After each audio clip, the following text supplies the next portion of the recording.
You're listening to In the Pod, Soybean Updates, a weekly trek into the latest soybean information from NDSU Extension. Top quality soybeans, along with higher yields, are directly linked to soil fertility. How does a farmer achieve these basic goals?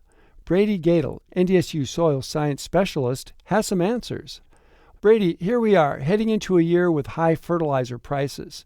Where should farmers be focusing their soybean fertility efforts? When we think about managing soil fertility in North Dakota for any of our major crops, it's really nitrogen, phosphorus, potassium, and sulfur are the major nutrients we look at.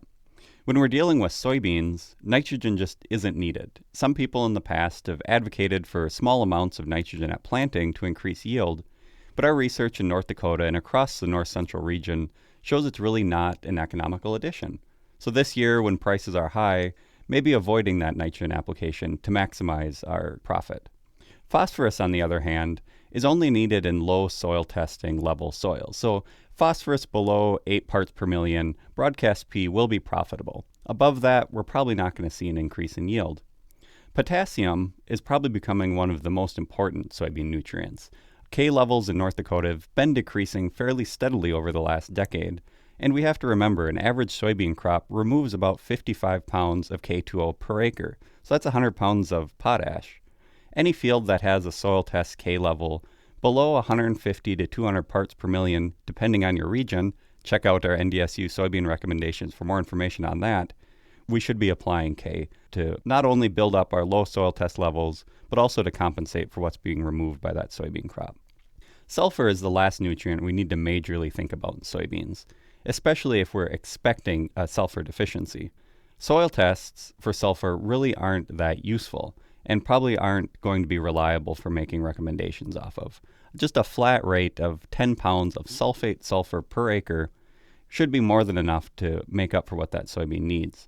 And especially we should think about applying that sulfate sulfur if we have a wet spring, if we're in a sandy field, or we have low organic matter. All of those factors are going to cause potential sulfur deficiencies.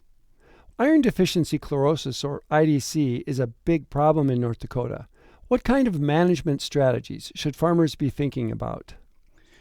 When we think about major soybean problems that we have throughout the year, iron deficiency chlorosis is really at top of mind.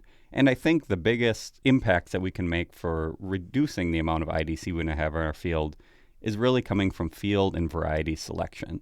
So choosing soybean varieties that are resistant to IDC is going to be our first line of defense against yield reduction. The second thing is looking at field selection. So we know that fields that are very calcareous are going to have a high IDC risk, and that's going to be exacerbated by wet conditions in the spring or high electrical conductivity. So managing your fields in order to reduce waterlogging, to reduce EC, is going to help over the long term reduce IDC risk. In the short term, if we have a field that's really high in nitrate, that can also exacerbate IDC risk. So we know that soybeans don't need extra nitrogen. They're a legume. They're going to fix their own. If we have a field that's very high in nitrate, consider planting a high-end demanding crop. We can use that nitrogen that's in our field already in a more economical way, while at the same time reducing IDC risk. Another good tool in our toolbox for managing IDC in North Dakota is using chelated iron, but we have to remember that this is a good tool and not a silver bullet. Using chelated iron with other control practices, including variety selection and field selection, is going to help to reduce IDC risk.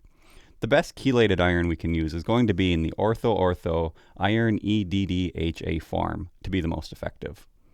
There's a few other cultural controls that have been used in North Dakota with varying degrees of success, including increasing plant density. So if we have more soybean roots close together, they can help overcome that calcareous soil in a way that then the plant is able to take up more iron. Also, using a spring nurse crop or cover crop can help to firstly reduce the amount of water in a potentially waterlogged field, reducing that IDC risk, also take up some of those nitrates, in addition to having that living root in the soil, then helps make more freely available iron. Thanks, Brady. Our guest has been Brady Goettl, NDSU Soil Science Specialist. You're listening to In the Pod, Soybean Updates, a weekly trek into the latest soybean information from NDSU Extension.